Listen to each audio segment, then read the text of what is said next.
শ্রী গুরুভ্যো নমঃ। হরি ওম। গণনাম ত্বা গণপতিগুম হবামহে কবিম কবীনামুপমস্রবস্তমম জ্যেষ্ঠরাজং ব্রহ্মণাং ব্রহ্মণস্পত আন শৃण्वन्नोतिभिः सेदसादनं। মহাগণপতয়ে নমঃ। আমাদের তৈত্তির উপনিষদের পাঠের আমরা দ্বিতীয় ব্রহ্মানন্দ বল্লী আমরা কিছুদিন পড়ছি। তার মধ্যে প্রথম দুটি অনুবাদ আমরা এর আগে পড়েছি। আজকে আমরা দ্বিতীয় ব্রহ্মানন্দ বল্লীর তৈত্তির উপনিষদের তিনটি বল্লীর মধ্যে দ্বিতীয় বল্লীতে তার তৃতীয় অনুবাক্যের থেকে আজকে পাঠ করব। প্রথমে আমরা যে শান্তি মন্ত্র আমরা পাঠের আগে করি, এর আগে যেগুলি করেছি সেই শান্তি মন্ত্র তৈত্তির উপনিষদ মূল শান্তি মন্ত্র আগে আমরা পড়ে নিই। ও শন্নো মিত্র শন বরুণঃ শন্নো ভবত্বর্য়মা শন্নো ইন্দ্রো বৃহস্পতিঃ শন্নো বিষ্ণুরুক্রমঃ নমো ব্রহ্মণে নমস্তে বায়ো ত্বমেব প্রত্যক্ষং ব্রহ্মাসি ত্বমেব প্রত্যক্ষং ব্রহ্ম বদিষ্যামি ঋतं বদিষ্যামি সত্যং বদিষ্যামি তন্মামবতু তদ্ভক্তারমবতু অবতু মাম অবতু ভক্তারম। ওম শান্তি শান্তি শান্তি। হরি ওম। এখন এবার আমরা দ্বিতীয় ব্রহ্মানন্দ বল্লীতে সেখানে চলে আসি। সেখানে একটি তার সূচনাতেও এই বল্লীর একটি বিশেষ শান্তি মন্ত্র যেটা আমরা আগে পড়েছি সেইটি এবার আমরা আসি। ওম সহনা ভবতু सहनो भुनक्तु सह वीर्यं करवावहै तेजस्विनावधीतमस्तु मा विद्विषावहै। ओम शांति शांति शांति। हरि ओम तत्सत्।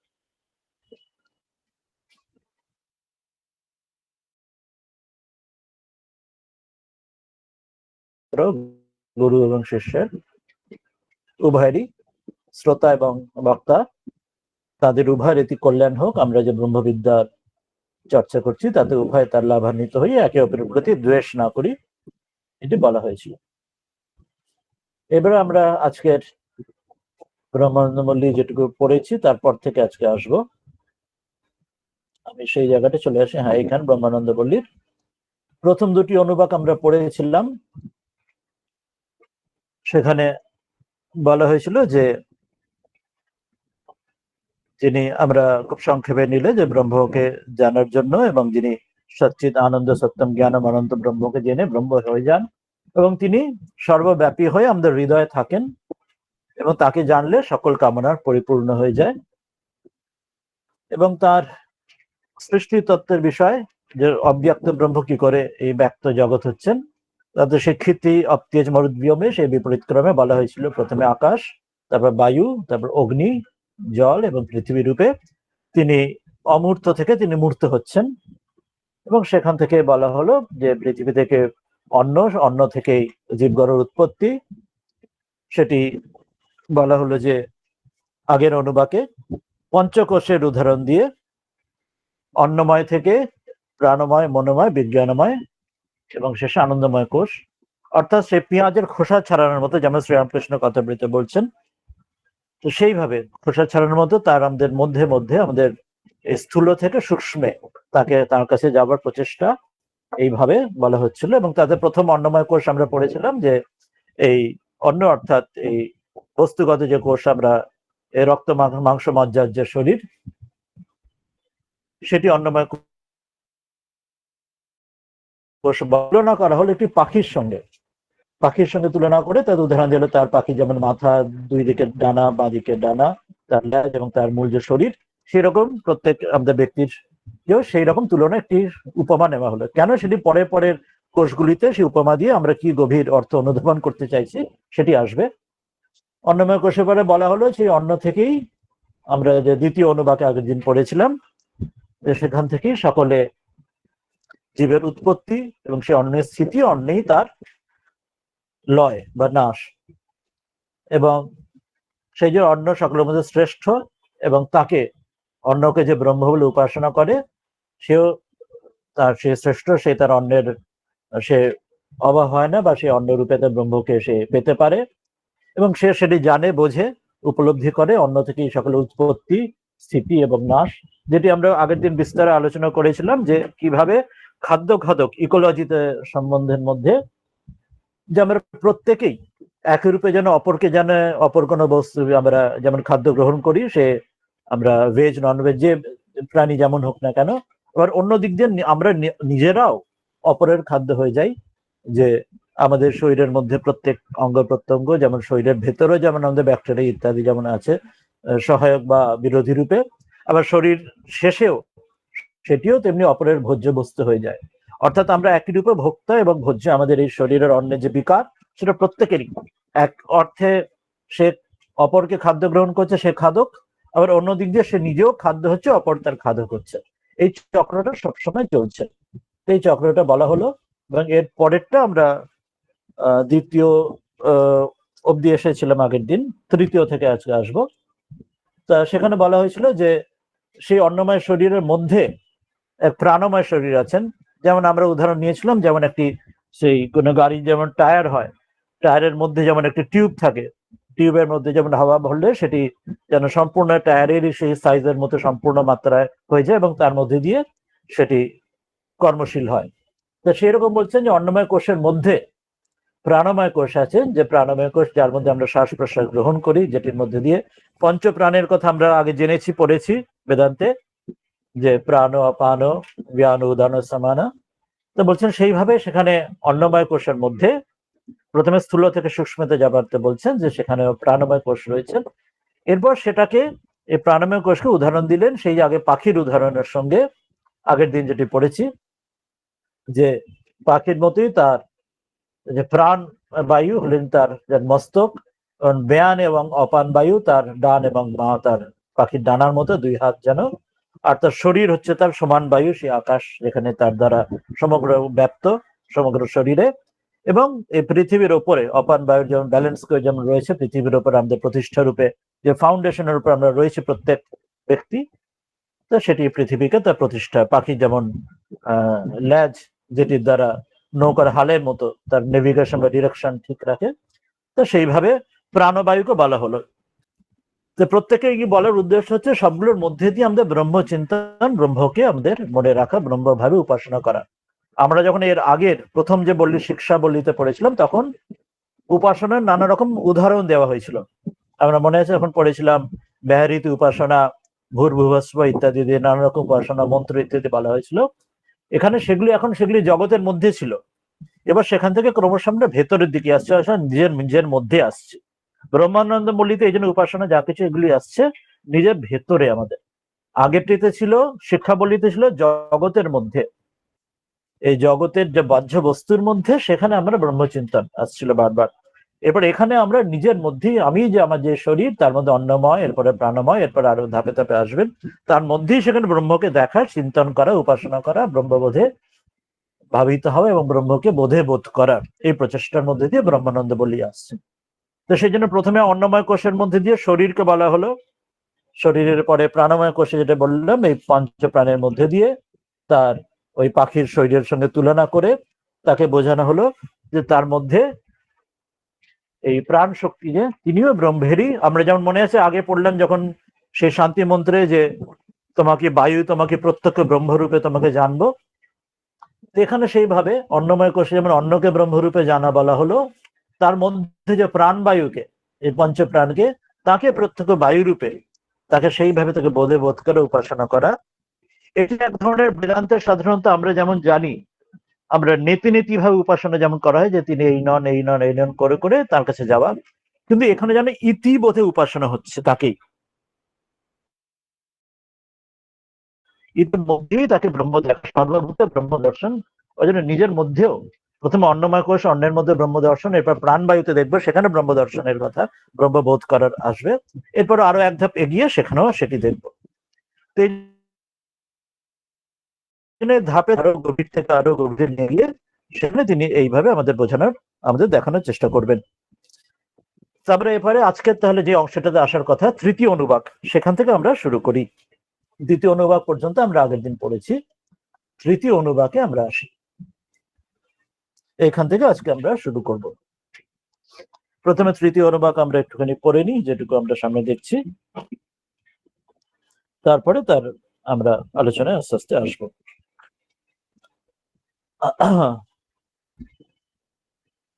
কতটা, হ্যাঁ স্ক্রিনে দিয়েছি তৃতীয় অনুবাকটি, এখানে শুরু করি।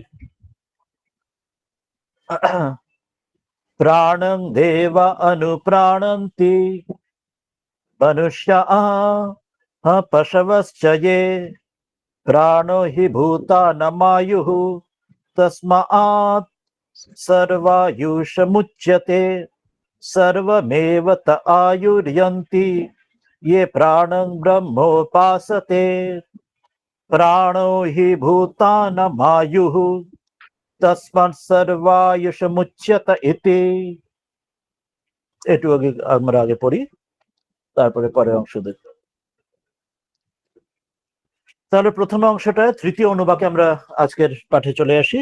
কি বলছেন এখানে, আমরা পঞ্চকোষের মধ্যে দিয়ে, আমরা সূক্ষ্ম থেকে স্থূল থেকে সূক্ষ্মের মধ্যে দিয়ে আমরা নিজের মধ্যেই ব্রহ্মবোধ, ব্রহ্ম উপাসনার প্রচেষ্টা এখানে করা হচ্ছে। আগের দিনগুলি, প্রথম দিনটিতে অন্নময় কোষ বলা হলো, দ্বিতীয় দিনে প্রাণময় কোষ বলা হলো। এখানে সেই প্রাণময় কোষকে আরো এগিয়ে নিয়ে যাচ্ছেন, বলছেন যে এখানে সেই প্রাণময় কোষের মহিমার কথা বলবেন, এবং এরপরে তারও পরের ধাপে যে মনোময় কোষ আসবেন তাকে বলবেন। যেমন অন্নময় কোষে বলা হয়েছিল তার মহিমা, যে অন্ন থেকে সকল উৎপন্ন, স্থিতি এবং নাশ, এবং অন্নকে ব্রহ্ম বলে জানলে কারোর কোনো অন্নের অভাব হয় না, এবং তার মধ্যে দিয়েই ব্রহ্মশেরই প্রথম ধাপ, সেখানে গভীর থেকে সূক্ষ্মে যাবার উপায়। এরপরে প্রাণময় কোষে যেমন বলা হলো যে পঞ্চপ্রাণ এই শরীরকে পাখির সঙ্গে তুলনাতে, প্রাণ ব্যান অপান উদাহরণ সমান। এবার সেই প্রাণময় কোষের তার যে বৈশিষ্ট্যের কথা এখানে বলছেন। কি বৈশিষ্ট্য প্রাণময় কোষে, প্রাণের মহিমার কথা প্রথমে বলছেন। ইয়ে ইয়ে অর্থাৎ যে যে, কোন যেগুলি, কারা কারা না, এক একটি করে বলছেন। দেবাহা প্রাণ, দেবা অনুপ্রাণন্তি আছে, দেবা দেবা অর্থাৎ দেবতারা। আর কাদের কথা বলছেন, মনুষ্যাহা মানে মনুষ্য লোক। আর চ আর কার কথা বলছেন, পশবশ্চায়ে পশবাহা মানে পশু আদি অন্যান্য প্রাণী, অর্থাৎ দেবতাদের কথা বললেন, মানুষের কথা বললেন এবং পশুদের কথা বললেন। এরা বলছেন, এরা সকলেই প্রাণম, প্রাণম প্রাণকে কি করে, অনু প্রাণম অনু, প্রাণ অনু মানে হচ্ছে প্রাণকে অনুসরণ করে, প্রাণকে অনুসরণ করে, প্রাণন্তি অনুসরণ করে, তাতে প্রচেষ্টা করে, এই চেষ্টা করার মধ্যে দিয়ে তারা জীবিত থাকে। তাহলে কি বলা হলো, প্রাণম দেবা অনুপ্রাণন্তি মনুষ্য পশবঃ চ এ, অর্থাৎ মনুষ্যরা, মানুষ, পশুরা এবং দেবতারা সকলেই, অর্থাৎ কেউ তার মধ্যে বাদ নন। পশুরা বাদ নন, মানুষও বাদ নন, উচ্চ দেবতারাও বাদ নন, সকলেই এই প্রাণ অনু, প্রাণকে অনুসরণ করে তারা প্রাণন্তি মানে জীবন ধারণ করে। তারা একটা, সেই আমরা উপনিষদের কাহিনী আমরা জানি অনেকেই, গল্পটি, যে একবার যুক্তি তর্ক হচ্ছে যে এই জীবের মধ্যে কে শ্রেষ্ঠ, প্রাণ শ্রেষ্ঠ অথবা অন্যান্য ইন্দ্রিয়গুলি শ্রেষ্ঠ, কর্মেন্দ্রিয় শ্রেষ্ঠ কি জ্ঞানেন্দ্রিয় শ্রেষ্ঠ ইত্যাদি। তা বললেন যে পরীক্ষা করা যাক তাহলে কে শ্রেষ্ঠ, যে যাকে ছাড়া অন্যদের কারো বিন্দুমাত্র চলতে পারে না সেই শ্রেষ্ঠ। তো কি করা হবে, তা প্রথমে এক এক করে জ্ঞানেন্দ্রিয় আর কর্মেন্দ্রিয় তারা, যেমন এক বছরের ধরে ধরেন তাদের ওই চক্ষু ইন্দ্রিয় সে ত্যাগ করে, জীবকে ত্যাগ করে চলে গেল। এক বছর পরে ফিরে এসে বলে কেমন ছিলে, বলে হ্যাঁ চোখে দেখতে পানি বটে কিন্তু জীবন্ত ধারণ চলে যাচ্ছিল। অন্য বছর বললো শর্ত ব্যর্থ হলো, তাকে দ্বারা চলে যাচ্ছে, অসুবিধা হচ্ছে কিন্তু চলে যাচ্ছে। পরের বারে কান শ্রোত্র ইন্দ্রিয় সে চলে গেল, কি অসুবিধা না, শুনতে পাচ্ছে না কিন্তু জীবন ধারণ তো চলে যাচ্ছে। এইভাবে অন্যবারে বাঘ ইন্দ্রিয় চলে গেল, কথা বলতে পারছে না কিন্তু জীবন ধারণ হচ্ছে। এইরকম কর্মেন্দ্রিয়, জ্ঞানেন্দ্রিয় ইত্যাদি সকলে নানাভাবে তারা চলে গিয়ে সেই জীবকে পরীক্ষা করার চেষ্টা করলে কে শ্রেষ্ঠ। দেখছেন অসুবিধা হচ্ছে কম বেশি, কিন্তু জীবন ধারণ হচ্ছে। এরপরে প্রাণ, তিনি এবার চলে যাবার উপক্রম করলেন। এবার তিনি যে উপক্রম করলেন তখন হাহাকার পড়ে গেল। আমরা জানি যে আমরা বলে যে প্রাণ ত্যাগ করলো, অর্থাৎ প্রাণ চলে গেলে আর তো সে জীব রইল না, সে তো মৃত, সে হয়ে গেল, অচেতন হয়ে গেল। তো যখন সকলে হাহাকার করলো যে সকলে আমি গেল গেল রব উঠলো, তখন সকলে মেনে নিল যে না, আপনি শ্রেষ্ঠ, আপনাকে মেনে নিচ্ছে, আপনি শ্রেষ্ঠ। তো এখানে এই কাহিনী তো যেমন আছে, এখানে তাই শুরুতে সেটাই বলে দিচ্ছেন যে মনুষ্যরা, পশুরা এবং দেবতারা সকলেই সেই প্রাণকে অনুসরণ করেন, প্রাণকে অনুসরণ করে চেষ্টার দ্বারা জীবন ধারণ করে, তিনি মূল। এরপরে বলছেন কেন, কি কেন না প্রাণ প্রাণী ভূতানাম, ভূতদের অর্থাৎ প্রাণীদের, সকল জীবেদের আয়ুহু, তিনি আয়ু, অর্থাৎ প্রাণ যতক্ষণ আছে, প্রাণ ধারণ যতক্ষণ করছে, তার সেই মানুষের বা সেই জীবের বা সেই পশুর বা সেই দেবতার ততক্ষণই আয়ু। মানে চোখ ইত্যাদি অন্যগুলো আয়ু নয়। আমরা বয়স হলে যেন কেউ চোখে দেখতে পায় না, কানে শুনতে পায় না ইত্যাদি হয়, কিন্তু তাতে আয়ু কিছু ক্ষয় হচ্ছে না, অসুবিধা হচ্ছে, আয়ু ক্ষয় হচ্ছে না। কিন্তু প্রাণী হলো আয়ু, প্রাণ যতক্ষণ আছে ততক্ষণ সে জীবিত রয়েছে, প্রাণ চলে গেলেই তারা জীবন ধারণ, তার সময় তার ফুরিয়ে গেল। তা বলছেন ওই জন্য প্রাণী হলো ভূতানাম, ভূতগণের, প্রাণীগণের, জীবগণের আয়ু। তসমাৎ, সেই জন্য, তসমাৎ সেই জন্য কি না, এই প্রাণী, একে কি বলা হয়, সর্বায়ুষম, সর্ব আয়ুষম, সকলের আয়ু উচ্চতে, তসমাৎ সর্ব আয়ুষম উচ্চতে। বলছেন এই জন্য প্রাণকে সকলের আয়ু বলে তাকে বলা হয়, তাকে ডাকা হয়, অর্থাৎ তিনি মূল। প্রাণ, তার ভূতগণে জীবগণে তিনি আয়ু বলে, তাকেই প্রাণ। প্রাণ আর আয়ু যেন এখানে সমান বাজে, সমার্থক, যাকে বলে, যেমন বলি যাহা 52 তাহা 53, তো সেই রকম বলছেন যে প্রাণকেই আয়ু বলা হয়, যে যতক্ষণ শ্বাস ততক্ষণ আশ, যেমন আমরা বলি। তো সেই জন্য প্রাণী হচ্ছে জীবগণের আয়ু, যতক্ষণ তার প্রাণ আছে সেটাই হচ্ছে জীবের আয়ুর পরিমাপক, আয়ু সেটা দিয়ে মাপা হবে, উচ্চতে, এটা আমি বলা হয়। এরপর বলছেন প্রাণ হি কি না ভূতানাম, হ্যাঁ এটা তো বললাম, ভূতান আয়ু, তসমাৎ সেই জন্যে সর্বায়ুষম, সকলের তাকে ইয়ে বলা হয়, আয়ু তাকে বলা হচ্ছে। এরপরে বলছেন যে সর্বমেব তা আয়ুর্যন্তি, বলছেন সেই জন্যে যে তাকে নিঃসন্দেহ, সর্বম নিঃসন্দেহ তাকে আয়ু, যে আয়ুকে যন্তি মানে সে প্রাপ্ত করে। কিভাবে না, বলছেন ইকে না ইয়ে প্রাণম ব্রহ্ম উপাসতে, বলছেন যে কেউ, যে জীবী প্রাণকে, এই প্রাণ স্বরূপ এই যে ব্রহ্মকে, অর্থাৎ প্রাণী যে ব্রহ্মরূপ, যেমন এর আগে যেমন অন্ন ব্রহ্ম আমরা পড়েছিলাম, তো সেই রকম বলছেন যে প্রাণকে যদি, প্রাণরূপ যে ব্রহ্মকে যে উপাসনা করে, তাকে যে ব্রহ্মরূপে দেখে, যেমন আমরা শান্তি মন্ত্র প্রথম বলা হয়েছিল যে বায়ুকে বলা হলো তোমাকে প্রত্যক্ষ ব্রহ্মরূপে জানবো, তেমনি এরপর অন্নম ব্রহ্ম, যখন অন্নকে বলা হলো ব্রহ্মরূপে জানে, এখানে সেরকম প্রাণকে বলছেন। সেই সর্বভূত ব্রহ্ম দর্শনে এখানে শিক্ষা নিজের মধ্যে দিচ্ছেন। আমরা শিক্ষা বলিতে যেমন জগতের মধ্যে দেখানো হয়েছিল উপাসনা, এখানে নিজের মধ্যেই দেখানো হচ্ছে। তো বলছেন প্রাণকে যিনি, যে ইহ প্রাণম ব্রহ্ম উপাসতে, যিনি প্রাণকেই ব্রহ্মরূপে যিনি জানেন, উপাসনা যিনি করেন, তিনি কি হন, তিনি বলছেন সর্বমেব, তিনি নিঃসন্দেহে, তিনি তার নিয়ে কোনো সন্দেহ নেই, তিনি সমস্ত আয়ুরন্তি, সমগ্র আয়ুকে তিনি প্রাপ্ত হন, অর্থাৎ তার কোনো আয়ু হানি তার হয় না। যেমন অন্যের ক্ষেত্রে বলা হয়েছিল যে তার কোনো অন্যের অভাব হয় না, যিনি অন্যকে ব্রহ্ম বলে উপাসনা করেন। এখানে বলছেন যিনি প্রাণকে আয়ু বলে জানেন, তিনি যথাযথ তার কোনো আয়ুর হানি তার হয় না। বলছেন তিনি আয়ুকে তিনি প্রাপ্ত করেন। বলছেন তসমাৎ না, এটা তার পরের অংশটা আসছে, এখানে এইটুকুই আছে, সর্বএব তে আয়ুরন্তি, তিনি যে সম্পূর্ণ আয়ুকে তিনি প্রাপ্ত হন, যিনি প্রাণকে ব্রহ্মরূপে উপাসনা করেন। এবং সেটা আবার মনে করাচ্ছেন, প্রাণ হি ভূতানাম আয়ু, প্রথমে বললেন সেটি, এখন আবার মনে করাচ্ছেন যে যে প্রাণী হলেন ভূতগণের আয়ু, সেই জন্যই তসমাৎ সর্ব আয়ুষম উচ্চতে ইতি, সেই জন্যই প্রাণকে সকলের জীবেরই তাকে আয়ু বলে তাকে ডাকা হয়। এতটা প্রথমে বলা হলো। এটা বলে এরপর নেক্সট অংশতে আবার আসবেন, এই বিষয়ে আরো বলবেন প্রাণের বিষয়, এই অংশটা এটা পড়ে আমরা তারপর আমরা আবার চলে আসবো আলোচনায়।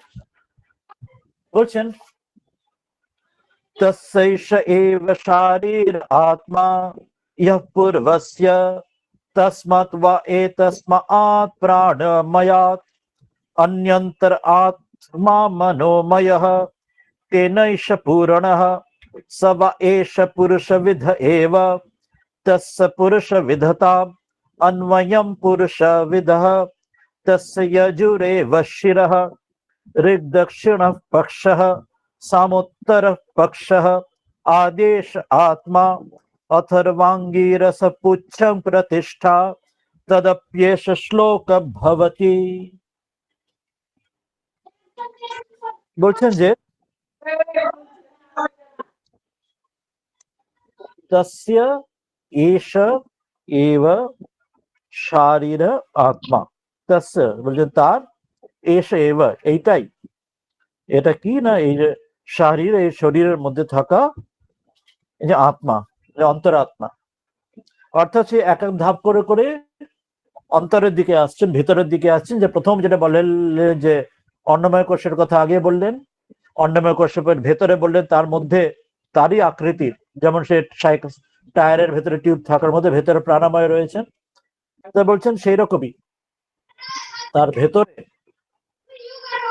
কারোর বোধহয় মাইক্রোফোন অন রয়েছে, কোনো আওয়াজ আসছে।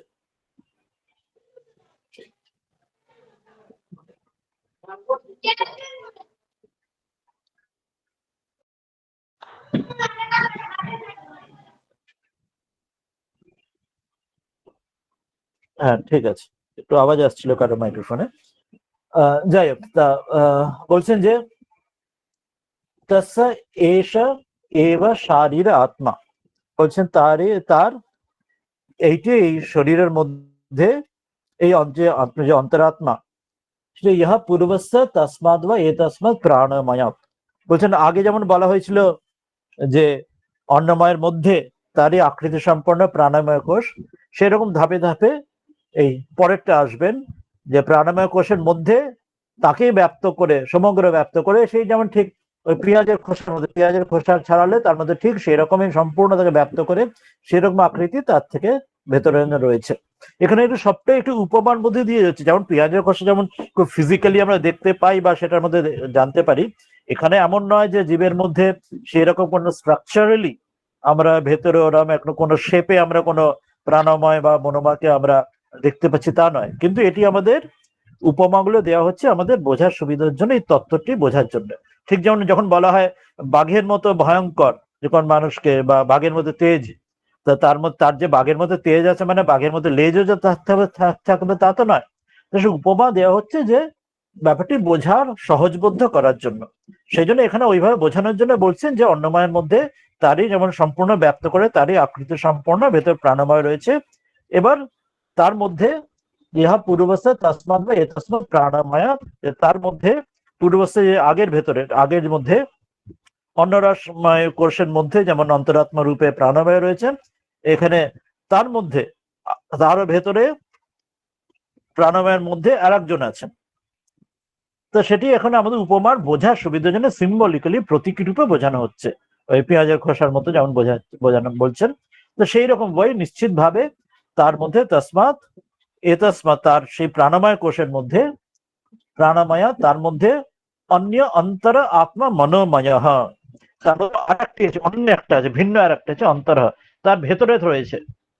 মানে অন্নময়ের মধ্যে প্রাণময় বললেন, যেখানে সেই পঞ্চপ্রাণের কথা পড়লাম আগের দিন, এবং সেই প্রাণকে জানলে তার আয়ু, তার বৃদ্ধি হয় বা তার আয়ু যথাযথ তার থাকে, যে তাকে ব্রহ্মরূপে উপাসনা করে। এখানে বলছে তার মধ্যে, সে প্রাণময়ের মধ্যে তার থেকে আলাদা আর একজন আছেন, অন্তরহ, তার ভেতরে আছেন। তাকে কি বলা হয়? তাকে বলা হয় মনোময়, অন্য অন্তর আত্মা মনোময়, তার মধ্যে মনোময় এই আত্মা তার মধ্যে রয়েছেন। মনোময় কোষ, পঞ্চ কোষের মধ্যে অন্নময় থেকে প্রাণময় মনোময় কোষে আসছেন। আমাদের অন্য দিক দিয়ে যখন তিনটি শরীরের আমরা বেদান্ত পড়ি, সেখানে মনে রাখবো যে বেদান্ত কিভাবে বলা হয়, সেখানে যে স্থূল শরীর অর্থাৎ আমরা রক্ত মাংস মজ্জার শরীরকে বলা হয় অন্নময় কোষ, এবং সর্বভিতরে যে কারণ শরীর যেটি পরে আসবে তাকে বলা হয় আনন্দময় কোষ। আর মধ্যে যেটিকে সূক্ষ্ম শরীর বলা হয় সেটি হচ্ছে এই প্রাণময় কোষ, মনোময় কোষ এবং বিজ্ঞানময় কোষ। এই তিনটি কোষ নিয়ে তারপরে এখন প্রাণময় পরে তৃতীয় মনোময় কোষে আমরা আসছি। তো সেখানে বলছেন যে এই প্রাণময় কোষের ভেতরে তার থেকে আলাদা তার মধ্যে রয়েছেন মনোময় রয়েছেন। সেটা কিরকম বলছেন? সে মনোময় কোষে মনোময় আত্মা তেন এষ পূর্ণ স বা এষ পুরুষ বিধ এব। বলছেন সেই মনোময় কোষ সে তিনি তেন, যে তার সেই মনোময় কোষের দ্বারা এষ এইটা মানে এই প্রাণময় শরীর পূর্ণ, পূর্ণ মানে ব্যাপ্ত সম্পূর্ণভাবে, সেটি এষ এই মনোময় কোষটি পুরুষ বিধ এবার নিশ্চয় এবার ওই নিশ্চিত ভাবে পুরুষ বিধে সে পুরুষের আকারে এবার সেইভাবেই রয়েছে। অর্থাৎ যেরকম বললাম যে যেমন সে সাইকেলের টায়ারের মধ্যে টিউবটা ভেতরে কানায় কানায় যেমন ভরা থাকে, তো সেই রকম বা পেঁয়াজের খোসার মধ্যে ভেতরের খোসাটা একদম পুরো একদম তার কানায় কানায় পুরো থাকে। তো সেই রকম বলছেন যে সেই অন্নময়ের মধ্যে প্রাণময় যেমন রয়েছে, প্রাণময়ের মধ্যে সেই রকম মনোময় কোষ রয়েছে। তার দ্বারা এই প্রাণময় কোষটি পূর্ণ। প্রাণময় কোষের ভেতরে একদম কানায় কানে মনোময় কোষ দিয়ে ভরা রয়েছে এবং সে একই রকম আকারের বা একই রকম আকৃতির রয়েছে এবং সেখানেও তাকে সম্পূর্ণ পরিপূর্ণ করে ব্যপ্ত হয়ে সেখানে সেই বোধে সেইভাবেই প্রাণময়ের ভেতরে মনোময় কোষ রয়েছেন। আবার মনে রাখতে হবে এগুলি সবগুলি বোঝানো হচ্ছে কিন্তু একটি আমাদের উপাসনার সুবিধার জন্য এই আকারের এই স্ট্রাকচার গুলো পেঁয়াজের খোসার মতো বা সাইকেলের টায়ার টিউবের মতো দেওয়া হচ্ছে। এমন নয় যে আমাদের আমাদের এই অ্যানাটমিতে আমাদের এরকম শরীর কাটলে এরকম অংশ আমরা পাবো তা নয়। এটা বোধের সুবিধার জন্য, বোঝার সুবিধার জন্য এরকম একটা আমাদের উপমা দেওয়া হচ্ছে, যাতে প্রত্যেকটা ফাংশন অনুযায়ী আমরা এগুলি বুঝতে পারি যে কোনটিকার ফাংশন সেটা। তা বলছেন যে সেখানে মনোময় কোষ রয়েছেন এই ভেতরে।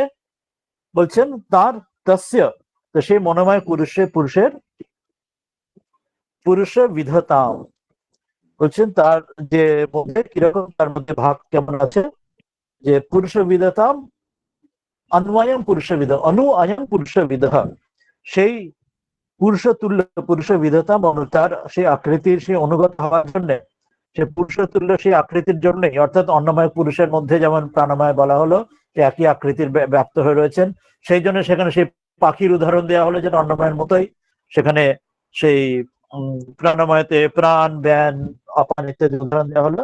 তো এখানে প্রাণময়ের মধ্যে যে মনোময় তারও সেই পুরুষের তুল্যই বলে পুরুষের বিধেতা মনু, পুরুষের মতোই সেই জীবেরই মতো প্রাণীর মতোই আকৃতিতে ব্যপ্ত হওয়ার জন্য অয়ম এই যে মনোময় কোষ যেটি বলছেন এখন শরীরের, তারও সেই পুরুষবিধ, তারও সেই পুরুষবিধ সেই আকার পুরুষবিধ এক, সে নিজেও পুরুষের আকার। অর্থাৎ প্রত্যেকেরই সেরা এক জীবের আকারের মতো রয়েছেন, প্রত্যেকটা কোষ যেন উদাহরণ দিচ্ছেন। এবং জীবের আকারটা আবার মানে একটা উদাহরণের পরে একটা সিমিলির পরে আর একটা সিমিলি প্রতীক নিচ্ছেন। প্রথমে তো প্রত্যেকে জীবের আকার মতো নিচ্ছেন, এরপর সেই জীবকে আবার পাখির সঙ্গে তুলনা করছেন, একটি স্পেসিফিক জীব বা স্পেসিফিক প্রাণীর সঙ্গে তুলনা করছেন জীবকে। সেখানে তুলনা করে এবার বলছেন যেহেতু সেই ওই জীবেরই আকার রয়েছে সেই জন্য তস্য পুরুষ বিধতাম, সেই জন্য তার কিরকম তারা আছে অন্বয়ং পুরুষ বিধ তস্য যজুর এব শিরঃ, যেহেতু সে হচ্ছে এরম ওই অন্নময়ের মধ্যে প্রাণময় এবং তার ভেতরে মনোময় সেই পুরুষের আকারে রয়েছে। সে অন্নময় যেমন পাখির মতো বলা হয়েছিল, মাথা পাখির দুটো ডানা, তার ল্যাজ, তার শরীর, যেমন প্রাণময় সেইভাবে বলা হলো তার প্রাণবায়ু ব্যানবায়ু অপান বায়ু ইত্যাদি।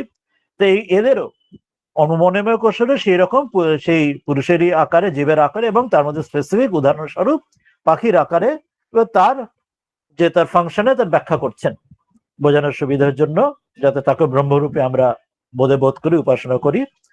তা বলছেন সেখানে তার ইয়জু তস্য ইয়জু এব শিরঃ, তার ইয়জুর হচ্ছে তার শির, তার শির মানে মাথা হচ্ছে, যেমন ওখানে প্রাণবায়ু বলা হয়েছিল প্রাণময় কোষে, মনোময় কোষে ইয়জু, ইয়জু মানে কাকে মানে ইয়জুর বেদ।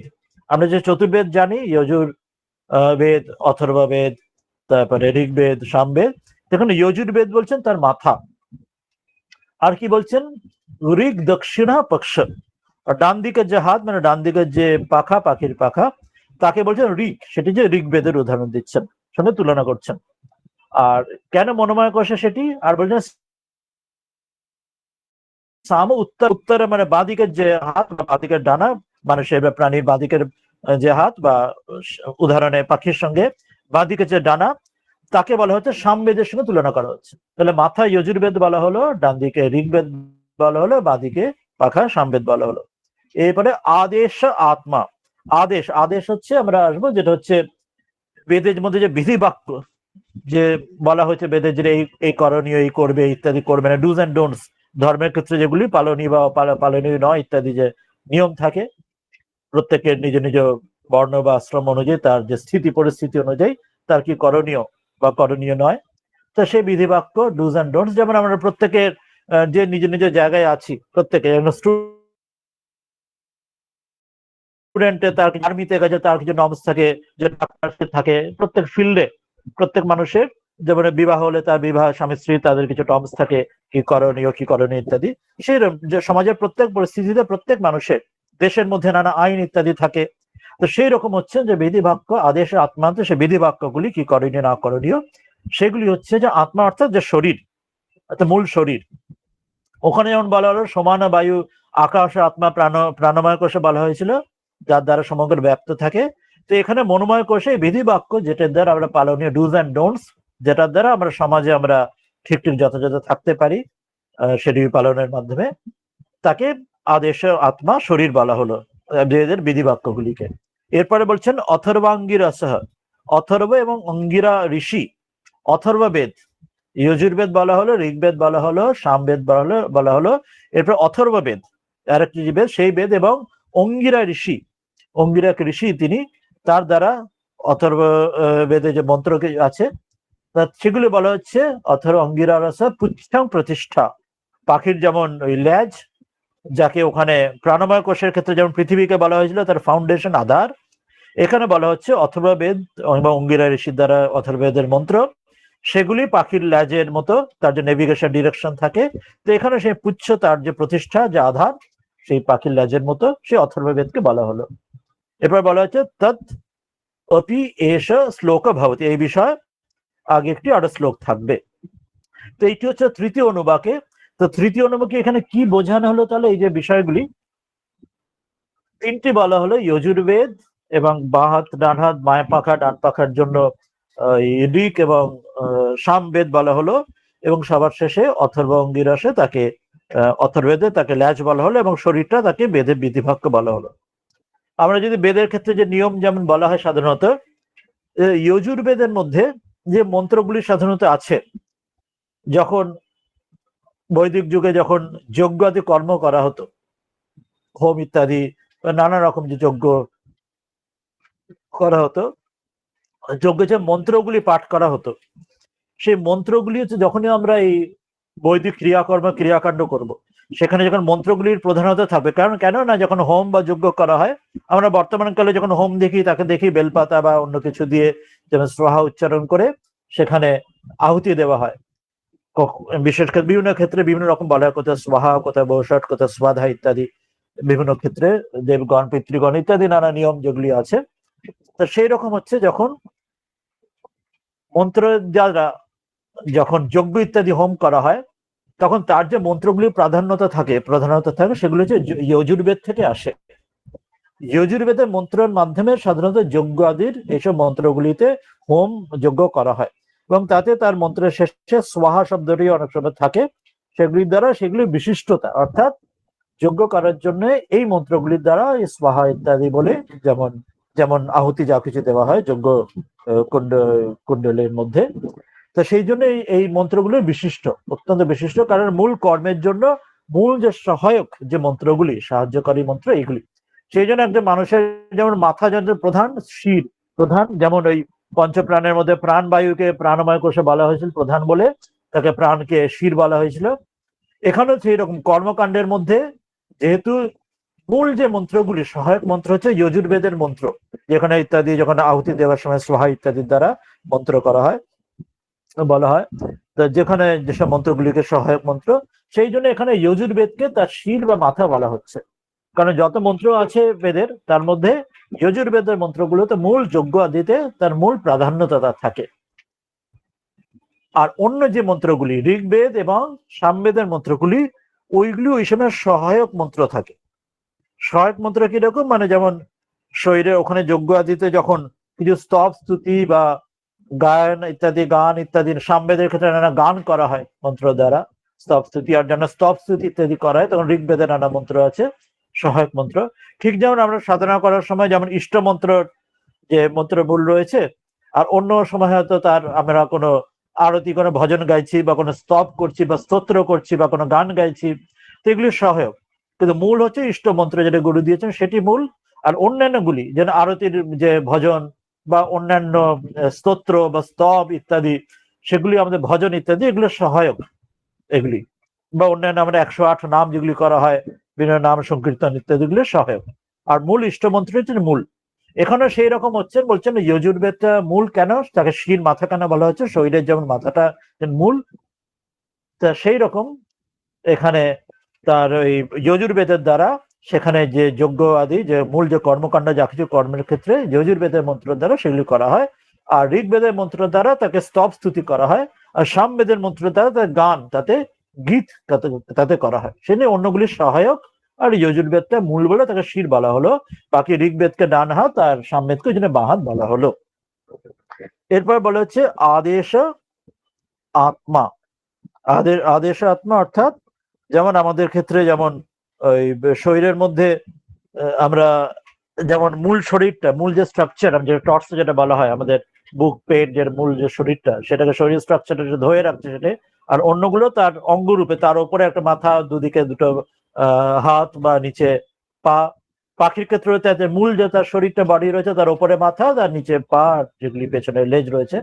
তো মূল যে বডিটা, তো সেই বডির এখানে আদেশ আত্মা, তো মূল বডিকে মূল শরীরকে আদেশ বলা হচ্ছে। আদেশ মানে ওই বেদের যে বিধি বাক্য যেগুলি বলা হলো ডুজ এন্ড ডোন্টস ধর্ম পালনের জন্য, যেমন গুরু বলে দেন এটা করবে এটা করবে না ইত্যাদি ইত্যাদি, বা সে ধর্ম পালনের ক্ষেত্রে যেমন যা নিয়ম নীতি আমরা বললাম, যেন একটা দেশের বা শহরের বা নাগরিক হিসেবে বা প্রত্যেকে যে নিজ নিজ স্থানের ক্ষেত্রে তার নিয়ম কানুন থাকে, এটা করবে বা এটা করবে না, আচরণীয় কোনটা আচরণীয় বা কোনটা আচরণীয় নয় ইত্যাদি, ডুজ এন্ড ডোন্টস নিয়ম কানুন, পুলিশ আইন, বিভিন্ন কোর্ট ইত্যাদি, দেশের সংবিধান ইত্যাদি যেমন নিয়ম কানুন তৈরি হয়। তো সেইরকম এখানে হচ্ছে যে বেদের যে বিধি বাক্য যেগুলি দ্বারা আমাদের জীবনকে আমাদের আমাদের মূল যেটা শুটকে ধরে রাখে। অর্থাৎ আমরা যেটাকে বলি, আমরা যদি ফিজিক্সের আমরা ভাষায় বলি, আমরা সায়েন্সের ভাষায় বলি centre of gravity. Centre of gravity যেমন ঠিক থাকবে, অন্যগুলো কোনো সমস্যা হবে না। না হলে আমাদের যেমন শরীরে অসুস্থতা হলে তখন মাথা ঘোরে বা পা টলে ইত্যাদি হয়, কিন্তু সেন্টার অফ গ্র্যাভিটি যখন ঠিক থাকলে তখন আমরা একটু টাল সামলালে আমরা টাল সামলে নিই। ওটা আমরা ডুজ এন্ড ডোন্টস যদি খেয়াল রাখি, তাহলে একটু ভুলভ্রান্তি হলে আবার সামলে নিতে পারি। শ্রীরামকৃষ্ণ কথামৃতে বলছেন যেমন সেই যখন ওই ছোট ছোট নৌকো গেলে সেখানে যখন ঢেউ ওঠে, সেগুলি একদম ঢেউ উথাল পাতাল হয়ে যায়, কখনো হয়তো উল্টেও যায়। কিন্তু বড় জাহাজ হলে সেটা যদি খুব স্টেডি থাকে, কখনো একটু টালমাটাল হলে উল্টে যেন সোজা যেন থাকে। তো এইরকম হচ্ছে, অর্থাৎ বডি যদি স্টেডি থাকে, আদেশ আত্মা যেন বডি আমাদের সেন্টার অফ গ্র্যাভিটি ঠিক থাকলে, অর্থাৎ বিধি যেমন নির্দেশ ডুজ অ্যান্ড ডোন্টস জগতের সংসারের ক্ষেত্রে যেমন হয়, তো সেরকম নিয়ম বা ধর্ম জগতের ক্ষেত্রে তাই, সেগুলো নিষ্ঠা ঠিক থাকলে আমাদের যত ঝড়ঝাপটা আসুক না কেন, যদি আমাদের সেটা আমরা সামলে নিতে পারবো, সেটাকে সমস্যা হলেও আমাদের আলটিমেটলি আমাদের জীবন্তরী সেটা ভবসাগরে ডুববে না। তো সেই জন্য আদেশ আত্মা, যে আমাদের বেদের আমার শাস্ত্রের বিধি বাক্য যেগুলো নিয়ম কারণ যেগুলো বলা হয়েছে, কি করণীয় কি করণীয় নয়, তাকে আমাদের বডি বলা হলো, মূল শরীর বলা হলো। এরপর বলছেন অথর্ব অঙ্গিরস পুচ্ছং প্রতিষ্ঠা। বলছেন অথর্ব বেদ, এর আগে যজুর্বেদ বললেন, ঋগ্বেদ বললেন, ঋগ্বেদের স্তব স্তুতি বললেন, সামবেদের গান বললেন, যজুর্বেদের যজ্ঞের মন্ত্র বললেন, স্বাহা ইত্যাদি। এরপর অথর্ববেদ আসছেন, বলছে অথর্ববেদ এবং অঙ্গিরা ঋষি, সেই ঋষিও তিনি নানা মন্ত্র এখানে বলেছেন। তো সেটা নিয়ে উদাহরণস্বরূপ নিয়েও বলছেন সেগুলি অথর্ববেদ, এবং সেগুলি হচ্ছে পুচ্ছং প্রতিষ্ঠা। যেমন পাখির যেমন ল্যাজ হয় যাতে তাদের নেভিগেশন ডিরেকশন থাকে, তার প্রতিষ্ঠা রূপ, তার যেমন পাখি যে দুটো নিয়ে থাকে, দুটো এই পা থাকে যেটা দ্বারা সে ভূমিতে দাঁড়িয়ে থাকে, মানুষও যেমন বা প্রাণী যেমন যে পায়ের দ্বারা সে আমরা ভূমিতে আমরা পৃথিবীতে দাঁড়িয়ে থাকি। যেমন প্রাণময় কোষের ক্ষেত্রে বলা হয়েছিল যে পৃথিবী প্রতিষ্ঠা, যে পৃথিবী আমাদের ফাউন্ডেশন আধার। তো এখানে বলা হচ্ছে যে অথর্ব অঙ্গিরাসে, যে অথর্ব বেদের যা কিছু মন্ত্রগুলি সেগুলি হচ্ছে আমাদের সেই প্রতিষ্ঠা ফাউন্ডেশন আধার। কিরকম না, অথর্ববেদের ক্ষেত্রে নানা শান্তি পৌষ্টিক এবং কর্মের সাধক যেন মন্ত্র আছে, এগুলি প্রতিষ্ঠার হেতু। যেমন যজুর্বেদের ক্ষেত্রে মন্ত্রগুলি বলা হলো যে মন্ত্রগুলি দ্বারা ওই যজ্ঞ করার জন্য স্বাহা ইত্যাদি মন্ত্র, ঋগ্বেদে যেমন স্তব স্তুতির মন্ত্র, সামবেদে যেমন গীতের গানের মন্ত্র, সেগুলো অথর্ববেদের ক্ষেত্রে নানা আমাদের পুষ্টি এবং শান্তি, আমাদের স্মৃতাপ দূর করার জন্য নানা কর্মের সাধক নানা মন্ত্র আছে, যেগুলি যেগুলি আমাদের এই প্রতিষ্ঠা জীবনের, আমাদের সবকিছু, আমাদের যে জীবনের স্টেডিনেস যেগুলি আমাদের, যে আমাদের ওই যেমন আমাদের বুকার হাল আমাদের আমাদের ওই ডিরেকশন লেস হওয়া থেকে বাঁচায়, নেভিগেশন ঠিক রাখতে সাহায্য করে, কম্পাসের কাঁটার মতো পাখির যেমন লেজ সাহায্য করে আকাশে ওড়ার সময়, সেরকম অথর্ববেদের এর মন্ত্রগুলি আছে যেগুলো আমাদের জীবনের ডিরেকশন গুলি আমাদের ঠিক রাখতে সাহায্য করে, আমাদের জীবনের পুষ্টি, আমাদের কর্মের শান্তি সবকিছুর সাধনে আমাদের প্রতিষ্ঠার সহায়ক হয়। তো সেই জন্য এখানে তাকে পুষ্ট বা পুচ্ছ রূপে, তাকে প্রতিষ্ঠা রূপে আমাদের বলা হচ্ছে যে তিনি আমাদের যেমন এই দিচ্ছেন। এটি নিয়ে মনোময় কোষ বলা হলো। এরপর মনোময় কোষের যে ব্যাখ্যাটা সেটা আবার পরের অনুবাকে আসবেন, সে অনুবাকে সেখানে মনোময় কোষ নিয়ে ডিটেলসে বলবেন। ঠিক যেমন আজকে ওই আগের প্রাণময় কোষের ব্যাখ্যাতে আজকে বললেন যে প্রাণময় কোষকে যিনি প্রাণকে ব্রহ্ম বলে উপাসনা করেন, তার কোনো আয়ু, তার যথাযথ আয়ু, তার আয়ু হানি হন না।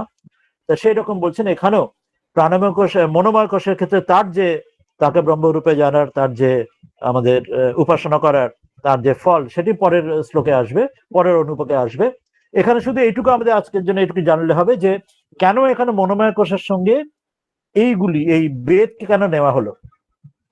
অন্নময় কোষের ক্ষেত্রে তো আমরা সবাই যখন বুঝেছি, সেখানে শুধু অন্নের সঙ্গে একটা আমাদের শরীরের স্ট্রাকচার এবং পাখির শরীরের উদাহরণ দিয়ে শুরু করলেন ব্যাখ্যাগুলি, তুলনাগুলি। প্রাণময় কোষের ক্ষেত্রে প্রাণবায়ুর সঙ্গে সরাসরি উদাহরণগুলো এলো, প্রাণবায়ু, ব্যানবায়ু, সমান বায়ু, উদান বায়ু ইত্যাদি, অপান বায়ু এলো, সেটা তখন প্রাণবায়ুতে প্রাণময় কোষে বোঝা গেল। তো মনোময় কোষের ক্ষেত্রে বেদ কেন এলেন, এখানে চারটি বেদের উদাহরণ কেন দেওয়া হলো, এটা আমরা যদি বেদান্তে আমরা দেখি, যদি আমার যাকে অন্তরাত্মা অন্তঃকরণ যাকে বলি, অন্তঃকরণ কোনটি না, মন বুদ্ধি চিত্ত অহংকার। তো এটি একটাই বিষয়, তাকে অন্তঃকরণ, আমার অন্তরেন্দ্রিয় বলা হয়। বহিরিন্দ্রিয় যেমন জ্ঞানেন্দ্রিয় এবং কর্মেন্দ্রিয়, তেমনি অন্তরেন্দ্রিয় সেই আমাদের মন বুদ্ধি চিত্ত অহংকার, একই বিষয়কে চারটে শব্দ দেওয়া হয়। কখন কোনটি? বুদ্ধি যখন বলা হয় তখন বলে নিশ্চয়াত্মক বুদ্ধি, মানে যখন আমরা কোনো নিশ্চিত করি, কোনো কনফার্ম করি কোনো বিষয়, সিদ্ধান্ত নিই। আর মন কখন বলা হয়? যেমন সংকল্প বিকল্পাত্মক মনে হয়, যখন আমরা সংকল্প বিকল্প করি, অর্থাৎ ডুজ অ্যান্ড ডোন্টস, এই সংকল্প এটা করবো বা করবো না, এটা করণীয় বা অকরণীয়। তো সেই যে আমাদের মনের মধ্যে যে বিচারগুলি যখন আসে, এটা ওটা, তো সেটাকে মন এটা বিচার করে, সেটাকে মন বলা হয়, অর্থাৎ অন্তঃকরণের সেই বৃত্তিকে মন বলা হয়। আর যখন সিদ্ধান্ত নিই তখন নিশ্চয়াত্মক, নিশ্চয় যখন করি তখন তাকে বুদ্ধি বলা হয়। আর চিত্ত কখন বলা হয়? মন বুদ্ধি চিত্ত অহংকার এই একই অন্তরিন্দ্রিয়, একই অন্তঃকরণ, কিন্তু যখন স্মরণ করি, যখন রিমেম্বার করি, রিমাইন্ড করি সামথিং, আমাদের অতীত বা কিছু মনে করার চেষ্টা করি, তখন থেকে যে সেই স্মরণাত্মক চিত্ত, এই স্মরণ থেকে চিত্ত বলা হয়। চিত্তের মধ্যে আমাদের অতীতকে আমাদের থাকে আর মেমোরি থাকে। আর আমরা যখন এই অহংবোধ থেকে কোনটা না, অভিমাত্মক অহংকার, যে আমরা যে অভিমান, আমরা যে নিজেদের অহংবোধ, যে আমি আমি যে ভাব, সেই ভাবকে, তাকে বলা হয় আমাদের ইয়ে কি বলে, আমাদের ওই অহং বলা হয়। মন বুদ্ধি চিত্ত অহংকার অহং বলা হয়, যে অভিমান, সেখানে আমাদের আমি আমি ভাব বোধ থাকে। তাহলে এখানে মনোময় কোষে আমরা কি বললাম? মনোময় কোষের অর্থ হচ্ছে সংকল্প বিকল্প, অর্থাৎ আমরা ডুজ অ্যান্ড ডোন্টস, এটা করবে কি করবে না, আমরা যখন বিচার করি কোনো বিষয়, তা বিচার করার জন্য একটা কিছু ইয়ারস্টিক চাই, একটা কিছু ধরে তো বিচার করবে, নাহলে বিচারটা আমরা বলে না সেই বিপরীত কালে বুদ্ধি ভ্রংশ, উল্টো বুদ্ধি, আমরা যদি বিচারে একটা কোনো আইডিয়াল রেখে যদি বিচার না করতে পারি, আমরা ভুল পথে চলে যেতে পারি। যেমন স্বামীজি বলছেন যে যার একটা আইডিয়াল আদর্শ আছে, সে যদি 10টা ভুল করে, যার আদর্শ নেই সে কিন্তু 1000টা ভুল করবে। ওই জন্য আদর্শ থাকা দরকার, একটা ইয়ারস্টিক দরকার। যে কোনো আমরা কিছু যখন মাপি, যেমন ধরুন আমরা যেমন কোনো কিছু ওই কিলোমিটার বা কেজি ইত্যাদি মাপি, আমরা ফিজিক্সেও তার একটা ইয়ারস্টিক থাকে, আমরা জানি। সেমন একটা আমাদের বিভিন্ন ল্যাবরেটরিতে থাকে একটা, বা যেমন ওজন করি এই ইয়েতে, ওজনের দণ্ডে, তার একটা 1 কেজি বা 1 মাত্রার ওজন দণ্ড থাকে, সেটার এগেনস্টে আমরা 1 কেজির একটা মাত্রার এগেনস্টে আমরা 2 কেজি 4 কেজি ইত্যাদি মাপি। বা ইয়ার্সটিকে যেমন 1 কিলোমিটার, এগুলো একটা মিটার একটা মাপ ভেবে নিই, সেটা এগেনস্টে আমরা 1 মিটার থেকে 1 কিলোমিটার 10 কিলোমিটার মাপি। মানে একটা ইয়ার্সটিক একটা মাপদণ্ড চাই। মাপদণ্ড যদি না থাকে আমরা কোনো হিসাবই করতে পারবো না, কোনো মাপ হিসেব ওজন কোনো কিছু হবে না। সবকিছু আমরা একটা মাপদণ্ড করি, তবে আমাদের যা কিছু আমরা হিসাব করবো ঠিক থাকবে, না হলে সব গুলিয়ে যাবে হিসাব। তো সেই রকম আমাদের জীবনের ক্ষেত্রে বিচারে আমরা সংকল্প বিকল্প যেমন করবো, এটা ঠিক কি না ঠিক। যেমন বিপরীতকালে বুদ্ধিভ্রংশ হয়, যদি আমাদের কোনো বিচার একটা দণ্ড না থাকে, মাপদণ্ড না থাকে, আমরা সবকিছু ভুলভ্রান্তি করবো, বিচার করেও কোনো লাভ হবে না, আমরা কোনটা সঠিক কোনটা বেঠিক, সংকল্প বিকল্প সবই ভুলভাল করব। তো সেই জন্য সেটা করার জন্য যেমন এক্সটার্নাল লজ আছে জগতের সায়েন্সে, যেমন এক্সটার্নাল লজ, যেমন আইনস্টাইনের ল, নিউটনের ল ইত্যাদি ইত্যাদি নানা রকম লজ আছে ফিজিক্স কেমিস্ট্রিতে। সেটা অনুযায়ী বিজ্ঞানে নানা কিছু জিনিসপত্র তৈরি হওয়া বা নানা সিদ্ধান্ত তৈরি হয়ে বিদেশে কত সায়েন্সের অগ্রগতি হচ্ছে, সেই লজ গুলোকে ধরে রেখে জেনে সেই লজের প্রয়োগ বা সেখানে কোথায় প্রয়োগ হবে না ইত্যাদি জেনে আমরা অগ্রগতি করছি। সেটা যদি না জানতাম বা সেটা না প্রয়োগ করতে না পারতাম, আমরা বিজ্ঞানে অগ্রগতি হতো না, সবই ভুলভ্রান্তি হতো। সেরকম আমাদের অন্তর্জগতের ক্ষেত্রেও, ধর্মজগতের ক্ষেত্রেও কিছু নর্মস চাই, যে নর্মসকে ধরে ইয়ার্সটিক মাপদণ্ড ধরে জীবনে এগোতে হবে, তবে সংকল্প বিকল্পটা ঠিক ঠিক হয়ে আমরা নিশ্চয়াত্মক বুদ্ধিতে পৌঁছতে পারবো। সে মাপদণ্ডের জন্যই ধর্মজগতে যেমন আমরা গুরুকে ধরি, গুরু is a friend philosopher guide, বা ধর্মগ্রন্থ যেখানে গীতা ইত্যাদি যেমন যে ধর্মগ্রন্থতে সেখানে আমাদের পথ দেখায়। তা সেখানে আমাদের মূল ধর্মগ্রন্থকে এখানে বলা হলো ওই জন্য বেদ হিসেবে। বেদ কি অর্থে এখানে বলা হচ্ছে, বেদ শুধুমাত্র স্ট্রাকচারাল যে বই হিসেবে, যে 4টে বই হিসেবে নয়, this is the lodge of our inner nature. এটা প্রত্যেকের ক্ষেত্রে, এটা সকল জাতি ধর্ম নির্বিশেষে, ঠিক যেমন এক্সটার্নাল লজ এর ক্ষেত্রে নিউটন আইনস্টাইন যেমন প্রত্যেক দেশ প্রত্যেক জাতি প্রত্যেক সম্প্রদায় নির্বিশেষে সকলের জন্য এক্সটার্নাল লজ অফ সায়েন্স যেমন এটা প্রযোজ্য, সেই রকম ভাবে আমাদের ইন্টারনাল লর ক্ষেত্রে আমাদের বেদেতে স্বামীজি হিন্দু ধর্ম শ্রীরামকৃষ্ণ সেই গ্রন্থে সেই প্রবন্ধে বলছেন যে এগুলি হচ্ছে ইন্টারনাল লস গুলি, সেটি সকলের ক্ষেত্রে প্রত্যেক মানুষের জন্য এই নিয়মগুলি প্রযোজ্য। সেটি বেদের দ্বারা প্রথম মানব জগতের ইতিহাসে প্রথম এই 4টি বেদের দ্বারা প্রথম কোডিফাই হচ্ছে বলে সে বেদের হাতে মহত্ব দিচ্ছে, যাতে মোস্ট ডিটেলস এবং মোস্ট পাস্ট মোস্ট অতীতের সবচেয়ে ডিটেলস তাতে আছে। পরবর্তীকালে আরো অন্যান্য গ্রন্থ তার সার হিসেবে এসেছে, যেমন গীতা এসেছে, অন্যান্য আরো সম্প্রদায়ের ভাগবত ইত্যাদি আরো গ্রন্থ এসেছে, কিন্তু এটি যদি সবচেয়ে প্রাচীন এবং সবচেয়ে মূল এবং সবচেয়ে ডিটেলস তাতে আছে বলে তাকে সম্মান হিসেবে তাকে এই জন্য 4টির গ্রন্থরূপে সেখানে আমরা মাপদণ্ড নিয়ে নিচ্ছি। এবং সেখানে সেই জন্য বলা হলো যে তার মধ্যে যে নিয়ম কানুন বলা আছে সংকল্প বিকল্পের ক্ষেত্রে কোনটা করণীয় নয়, শির হিসেবে ওই জন্য যজুর্বেদ বলা হলো, কর্মের ক্ষেত্রে যেমন সোহা মন্ত্র হিসেবে। আজকের যুগের ক্ষেত্রে যেমন বলবো, অর্থাৎ আজকের যুগে আপনি হয়তো হোম বা যজ্ঞ হতে করছি না, কিন্তু সেই আমাদের বেদ বা গীতা বা ভাগবত ইত্যাদি নানা সম্প্রদায়ের যে মূল গ্রন্থ থেকে, সেখান থেকে আমাদের জীবনের যে চলার পথে যে পাথেয় সেটা খুঁজে পাই, সেই জন্য মন সেটা দিয়ে তৈরি করে। যেমন গীতাতে বা কঠোপনিষদে আছে, যেমন ওই রাস্তায় যেমন ঘোড়ার গাড়ি যখন চলছে, ঘোড়ার লাগাম যেটা সেটাই মনের সঙ্গে তুলনা। তা লাগাম যদি ঠিকভাবে টেনে না রাখি, ঘোড়াগুলো উল্টো পাল্টা দিকে যাবে, রাস্তায় অ্যাক্সিডেন্ট করবে। বা সেই উদাহরণ আছে, যেমন ঠাকুর কথামৃতে বলছেন যে সেই যখন ওই হাতি যখন চলছে, হাতি কলা গাছ খেতে সুর বাড়াচ্ছে, মাহুত মাথাতে ওই তার ঢ্যাঙ্গস দিয়ে যখন মারছে, তখন আবার হাতি ঠিক পথে চলছে। তো সেরকম মনকে লাগাম রূপে ঠিক না রাখলে সে ভুল পথে চলে যাবে, সংকল্প বিকল্প কোনটা ঠিক বেঠিক বুঝে উঠতে পারবে না। সেই জন্য ইন্টারনাল লজের উদাহরণস্বরূপ এখানে ঋক, সাম, যজুর ইত্যাদি, অথর্ব ইত্যাদি বলা হলো, এবং আদেশের মূল স্ট্রাকচার যে ডুজ অ্যান্ড ডোন্টস থাকে সেটি আমাদের মূল হিসেবে সেটি উদাহরণ দেওয়া হলো। সেটির দ্বারা আমাদের পথ, আমাদের মনকে আমাদের ওই লাগাম যেমন ঘোড়াকে ঠিক পথে নিয়ে চলে যেতে পারে এই ঘোড়ার গাড়িতে রথেতে, তাকে এই জন্য ওই জন্য মনোময় কোষের জন্য এই উদাহরণ সংকল্প বিকল্পের কারণে এখানে এই বেদের উদাহরণগুলি দেওয়া হলো।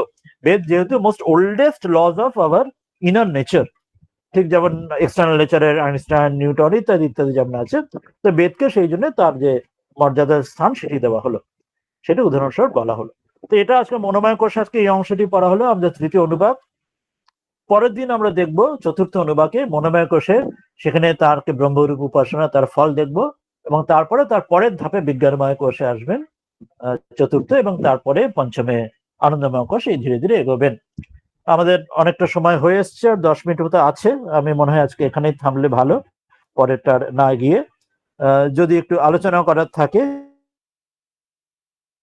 কারোর বলার থাকে, তাহলে একটু আলোচনা করে নিতে পারি। আর না হলে মনে হয় আজকে আর এর চেয়ে বাড়তি না করা ভালো। কেউ কিছু প্রশ্ন বা আলোচনা কিছু বলতে চাইবেন?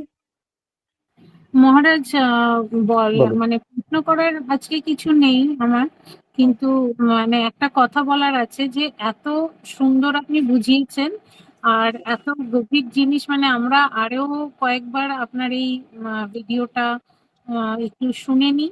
হ্যাঁ, তাহলে হয়তো আরো ভালো করে মানে এ করবো আর কি, মানে হ্যাঁ, ধরুন শুনেছি, আরো শুনতে হবে। হ্যাঁ, কারণ এইটা একটা অসাধারণ যে বিষয়টা এটাই, মানে আমাদের অতীতে আমাদের ঋষিরা যে সত্যদ্রষ্টা মন্ত্রদ্রষ্টা ঋষি যে ঈশ্বরের ইচ্ছা এগুলি তিনি ঈশ্বরে দিচ্ছেন স্বয়ং। তো এটা একটা ওয়ান্ডারফুল একটা বৈশিষ্ট্য একটা দেখবেন, আমরা সাধারণত নেগেটিভ লাইফ ভিউ হয়ে যায়, মানে পরবর্তীকালে যেটা অদ্বৈতের সঙ্গে ইকুয়েটিং হয়ে যায় সেটা লাইফ নেগেটিভ।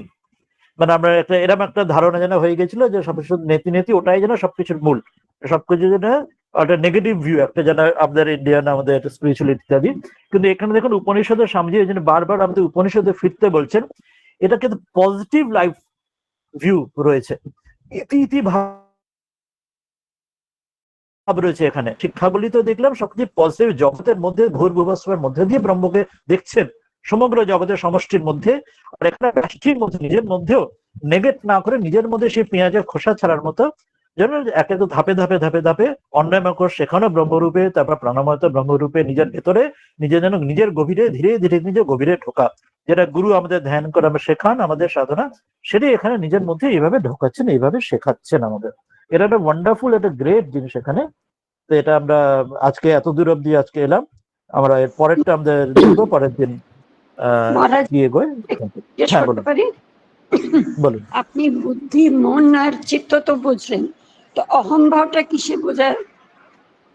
অহং হচ্ছে অভিমানাত্মক, যে অভিমান আমাদের অন্তরাত্মা বা অন্তঃকরণের 4টি ফ্যাকাল্টি থাকে, মানে আমাদের ফাংশন অনুযায়ী একই বিষয় একই মানে বৃত্তিকেই কারণ অনুযায়ী প্রয়োজন অনুযায়ী 4টে বলা হয়। মন হচ্ছে সংকল্প বিকল্প, অর্থাৎ এ করব করব না, নিশ্চিত নিশ্চিত যখন করলাম সেটা বুদ্ধি, স্মরণ করছি সেটা হচ্ছে আমাদের ইয়ে চিত্ত। আর যখন অভিমাত্মক অর্থাৎ আমি আমি যে বোধ, আমাদের যে কিছু আমরা যা কিছু আমরা ভাবি বা চিন্তা করি, স্বপ্ন দেখি ইত্যাদি, জাগ্রত স্বপ্ন সুষুপ্তি বাদ দিলে সবসময় প্রথমে আমি আসে, আমির পরে তারপরে আমি ভাবছি কি ভাবছি না, করছি বে করছি না আসে। সেই যে আমি বোধটি, সে আমি বোধটি যে সবসময় আছে, সে তাকে অহং বলা হয়। আচ্ছা, আমরা যখন আমি খাচ্ছি আমি ঘুমাচ্ছি, বা আমি খাচ্ছি না আমি ঘুমাচ্ছি না, আমি ভাবছি বা ভাবছি না, সকলের আমি, আমরা কখনো তুমি বলি না। বা নিজের ক্ষেত্রে এটা বাই ডিফল্ট ক্ষেত্রে প্রত্যেক একটা ছোট বাচ্চা বা একটা পাগলও সে সবসময় নিজের সম্বন্ধে মানে তার আমি বোধটা তো কখনো হারাবে না, একমাত্র সুষুপ্তি ছাড়া। স্বপ্নে তো যখন স্বপ্ন দেখে সেখানেও তার একটা আমি বোধ থাকে, সেই আমি বোধ দ্বারা না রকম সে স্বপ্ন দেখে। আমি বোধের পরে তার অন্যান্য ফাংশনগুলো শুরু হয়, তার চিন্তা ভাবনা সংকল্প বিকল্প করে, বা সে নিশ্চয় হয়, বা সে স্মরণ করে ইত্যাদি। এই ঠিক অহং আছে, বোধটা সেটা অভিমান, অভিমান। হ্যাঁ, এটি। Thank you. তাহলে আজকে আর কোনো, হ্যাঁ, আর কোনো প্রশ্ন থাকলে প্রশ্ন নেব, না হলে আমরা আজকে এই শান্তি মন্ত্র করে শেষ করব। পরের দিন শুভ আমরা একটা, মনোময় কোষের, হ্যাঁ বলুন বলুন হ্যাঁ, এই যে বলুন। ডিফারেন্ট দক্ষিণ উত্তর এই সমস্ত করছে, এটা কি করে হ্যাঁ, জাজমেন্ট করছে? ঋগ্বেদটা দক্ষিণ হবে, সামবেদটা উত্তর হবে, যজুর্বেদটা স্থির হ্যাঁ, হবে? হ্যাঁ, এটা ওই জন্য একটা উপমা, উপমা হিসেবে নিচ্ছেন, তুলনা হিসেবে। এটাকে আমরা মিরর ইমেজ হিসেবে যদি উল্টো হয় কিছু যায় আসে না, কারণ আমরা জানি একটা পাখি তো সিমেট্রিক্যাল, তোর হ্যাঁ, অ্যাসিমেট্রিক্যাল স্ট্রাকচার নয়। বাঁটা ডান হলে আমরা যখন এই ক্যামেরাতে ছবি তুলি আমরা জানি না, সেলফি তুলি আমাদের বাঁটা ডান হয়ে যায়, ডাটা বান হয়ে যায়। আমাদের আমরা যখন ছবি তুলি তখনও তাই হয়। সেটা বাঁটা ডান যদি হয়, ডাঁটাও যদি বান হয়, কোনো অসুবিধা নেই, নো সেটাই প্রবলেম বলছি। At all. হ্যাঁ, ঋগ্বেদ দক্ষিণ আর হ্যাঁ, সামবেদ উত্তর, এটা কল্পনা। হ্যাঁ, হ্যাঁ, হ্যাঁ, এটা তো পুরোটা তুলনার জন্য উপমা হিসেবে নেওয়া হচ্ছে। মানে একটা কিছু তো স্ট্রাকচার নিয়ে তো করতে হবে, কারণ ব্রহ্মতে তিনি পরব্রহ্ম, তিনি তো সবকিছু ইন্দ্রিয়ের পারে, ইন্দ্রিয়ের হ্যাঁ, পারে যিনি আছেন তাকে আমি ইন্দ্রিয়ের মধ্যে এনে আমাদের ধরাছোঁয়ার বাইরে যিনি ধরাছোঁয়ার মধ্যে আনার চেষ্টা করা হচ্ছে, যাতে বোধে বোধ করি। ওই জন্য ব্যাসদেব তার একটি শ্লোক আছে বোধহয় মহাভারতে বা সম্ভবত কোথাও, যে তিনি ভগবানের কাছে ক্ষমা প্রার্থনা করছেন। যে শ্লোকটি মনে নেই, কিন্তু ভাবটা এটাই যে তুমি সকল কিছু ইন্দ্রিয়ের অতীত, কিন্তু তোমাকে আমি এই সব নানাভাবে আমি তোমাকে এই চর্চা করেছি বা এই তোমাকে নিয়ে বলেছি, যদিও তুমি সকল কিছু পারে, তো আমার এই অক্ষমতার জন্য তোমাকে এই করে আমাকে ক্ষমা করো। তো আমাদের যেমন স্বামীজি খণ্ডানবদ যে আমাদের আরতিতেও আছে না, তিনি মন বুদ্ধির অতীত স্বামীজি গাইছেন সেখানে, যে তিনি মন বুদ্ধি অবাক মনসে গোচরম তিনি। কিন্তু একটা কিছু ধরে তো আমাদের করতে হবে, তা সেই জন্য এখানে মানে যেমন মা যেমন ছোট বাচ্চাকে যেমন শেখায় আর কি, তা সেই রকম আর কি শ্রুতি আমাদের মায়ের মধ্যে, তিনি আমাদের মা। ওই জন্য শ্রুতি শব্দটা স্ত্রীলিঙ্গবাচক, যেমন গীতা স্ত্রীলিঙ্গবাচক, তিনি আমাদের মা। মা আমাদের বাচ্চাকে শেখাচ্ছেন যে এটা করে করে, ছোট বাচ্চাকে শেখানোর মতো করে। তা বাঁটা ডান ডা বান হলে কোনো ক্ষতি নেই। এই প্রণাম হ্যাঁ। মহারাজ। হ্যাঁ, আর কি কিছু বলবেন, নাহলে আমরা শান্তি মন্ত্র দিয়ে শেষ করবো। কারোর কিছু নেই, তাহলে শান্তি মন্ত্র আমরা স্ক্রিনে দিয়ে দিই, এটা শান্তি মন্ত্র আবার পাঠ করে আমরা শেষ করি। পরের দিন আমরা চতুর্থ এতে আসবো, অনুবাকে আসবো। ও শন্ন মিত্র শন্বরুণঃ শন্ন ভবৎবর্য়মা শন্ন ইন্দ্র বৃহস্পতিঃ শন্ন বিষ্ণুরুক্রমঃ নমো ব্রহ্মণে নমস্তে বায় त्वमेव प्रत्यक्षं ब्रह्मासि त्वामेव प्रत्यक्षं ब्रह्म वदिष्यामि ऋतं वदिष्यामि सत्यं वदिष्यामि तन्मामवतु तद्वक्तारमवतु अवतु माम् अवतु वक्तारम्। ॐ शान्ति शान्ति शान्तिः। हरि ओम तत्सत्। श्रीरामकृष्णार्पणमस्तु।